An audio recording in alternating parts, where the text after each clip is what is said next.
Get ready. 10 seconds.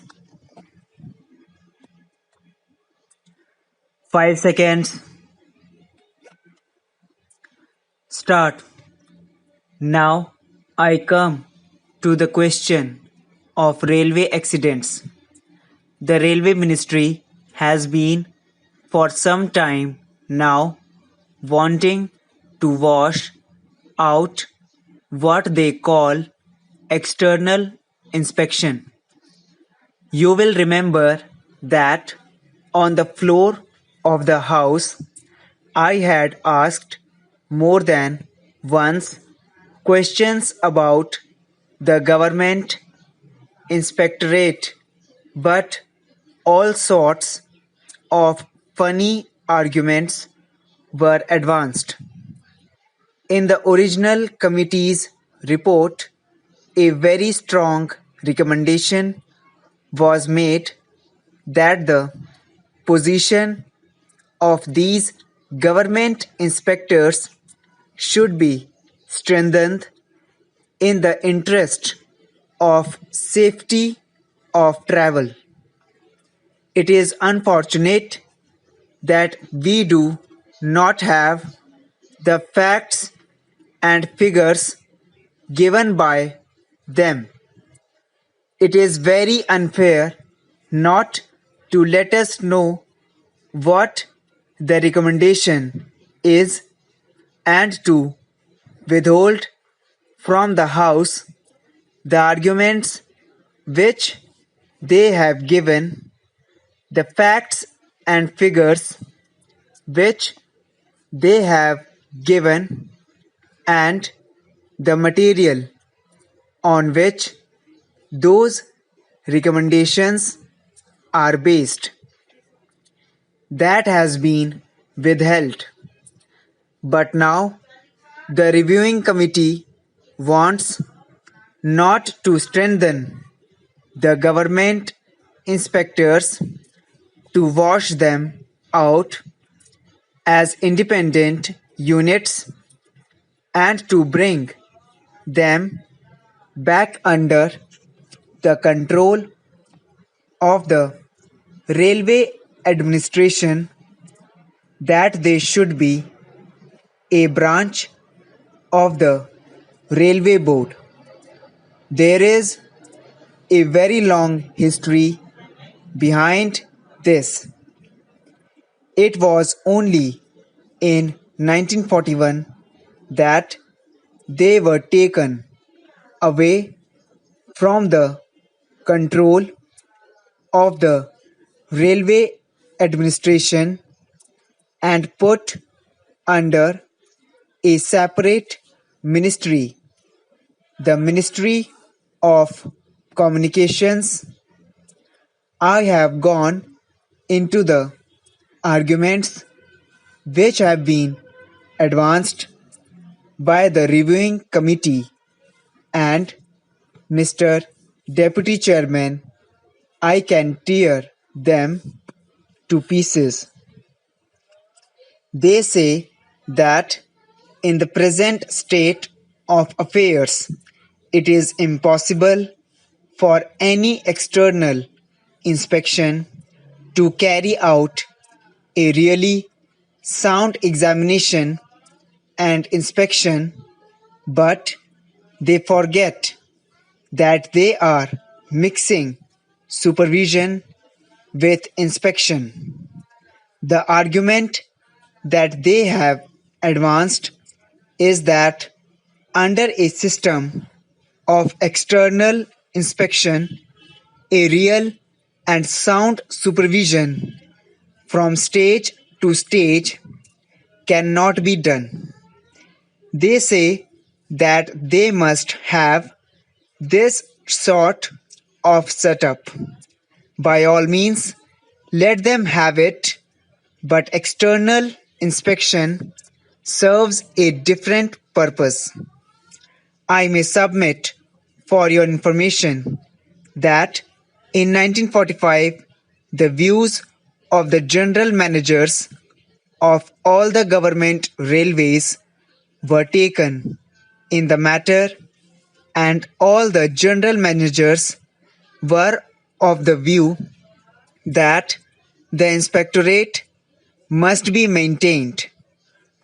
Another committee which they appointed, on which some foreign experts also served, went to the extent of advising the railway administration.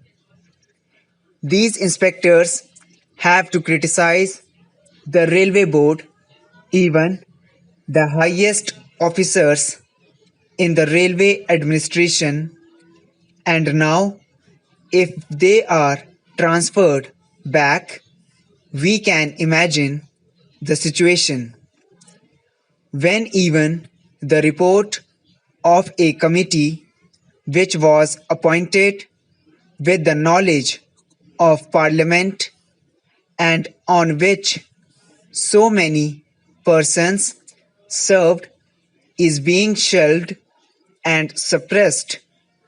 Do you think that any independent inspection notes will ever see the light of the day? They say that in case of major accidents, we can have judicial inquiries. Inspection is one thing, and an inquiry into a major accident is another.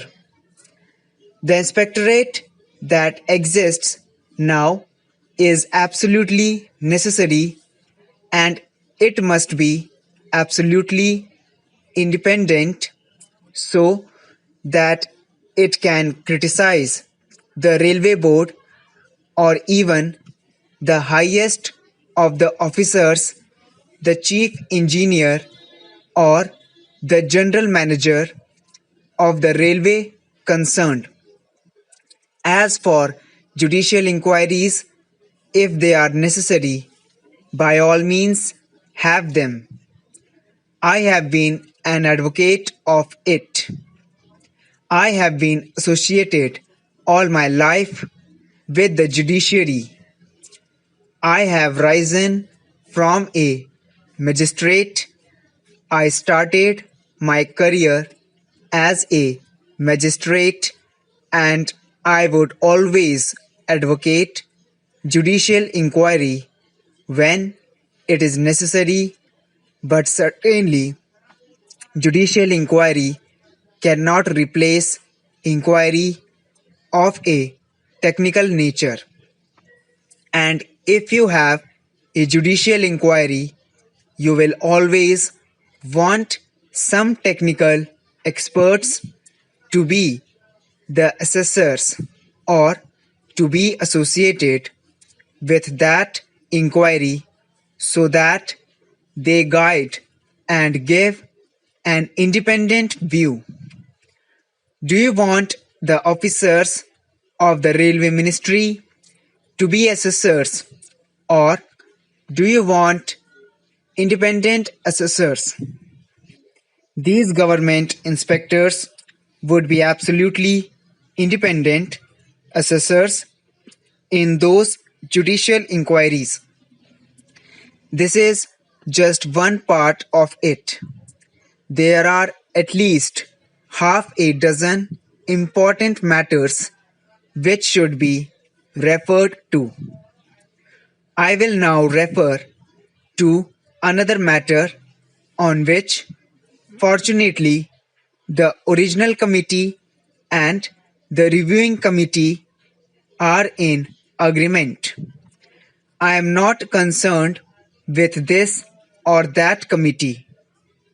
I am concerned only with the safety of traveling, and I very much welcome that there is agreement on some points which I consider to be very important, and that is about the adequate and full supplies of stores essential for safety and good performance. If you read the recommendations of both these committees, you will find that this serious lag has been responsible for a lot of inefficiency for so one of the accidents and for keeping our personnel idle for a long time. Even the Shroff Committee made a point of it, but the government machinery is such that no progress has been made in the matter, with the result that the efficiency of the railway administration has suffered.